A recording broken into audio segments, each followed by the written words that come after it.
Hello friends, आज की कहानी है अकबर बीरबल की कहानी बादशाह का सपना। आज की कहानी को शुरू करने से पहले फ्रेंड्स, आप लोग मेरे चैनल को प्लीज़ सब्सक्राइब कर दीजिए और बेल आइकन को हिट कर दीजिए ताकि मेरी जो नई कहानी आए तो उसका नोटिफिकेशन आप लोगों के पास जा सके। तो चलिए आज शुरू करते हैं आज की कहानी को। चतुराई और बुद्धि के सही इस्तेमाल के लिए बीरबल के किस्से खूब मशहूर हैं।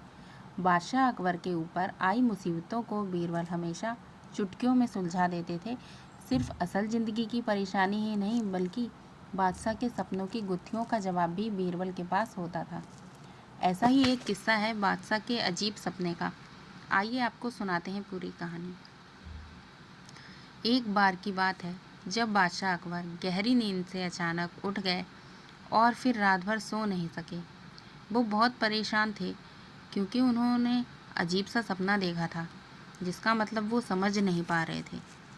उन्होंने देखा कि उनके एक के बाद एक सारे दांत गिरते चले गए और आखिर में सिर्फ एक ही दांत बचा। इस सपने से वह इतने चिंतित हुए कि उन्होंने इसके बारे में सभा में चर्चा करने के बारे में सोचा। अगले दिन सभा में पहुंचते ही अकबर ने अपने विश्वसनीय मंत्रियों को सपना सुनाया और सभी से राय मांगी।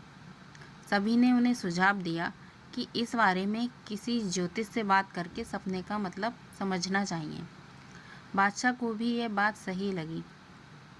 अगले दिन उन्होंने दरबार में विद्वान ज्योतिषियों को बुलवाया और अपना सपना सुनाया। इसके बाद सभी ज्योतिषों ने आपस में विचार विमर्श किया। फिर उन्होंने बादशाह से कहा, जहाँपनाह, इस सपने का एक ही मतलब निकलता है कि आपके सभी रिश्तेदार आपसे पहले ही मर जाएंगे। ज्योतिषों की यह बात सुनकर अकबर को बहुत गुस्सा आया और उन्होंने सभी ज्योतिषियों को दरबार से जाने का आदेश दिया। उन सभी के जाने के बाद बादशाह अकबर ने बीरबल को बुलवाया और कहा, बीरबल, तुम्हारे अनुसार हमारे सपने का क्या मतलब होगा? बीरबल ने कहा, हुजूर, मेरे हिसाब से आपके सपने का मतलब यह था कि आपके सभी रिश्तेदारों में से आपकी उम्र सबसे ज़्यादा होगी और आप उन सभी से ज़्यादा समय तक जीते रहेंगे। इस बात को सुनकर बादशाह अकबर बहुत खुश हुए। वहाँ मौजूद सभी मंत्रियों ने सोचा कि बीरबल ने भी ज्योतिषों वाली ही बात को दोहराया है।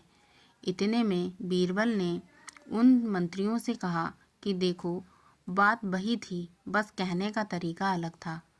बात को हमेशा सही तरीके से सामने रखा जाना चाहिए। मंत्रियों को इतना कहकर बीरबल सभा से चले गए।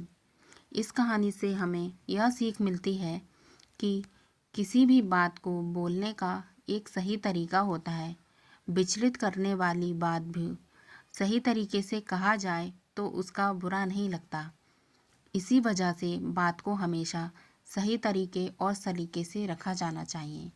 उम्मीद है आपको आज की कहानी मेरी पसंद आई होगी।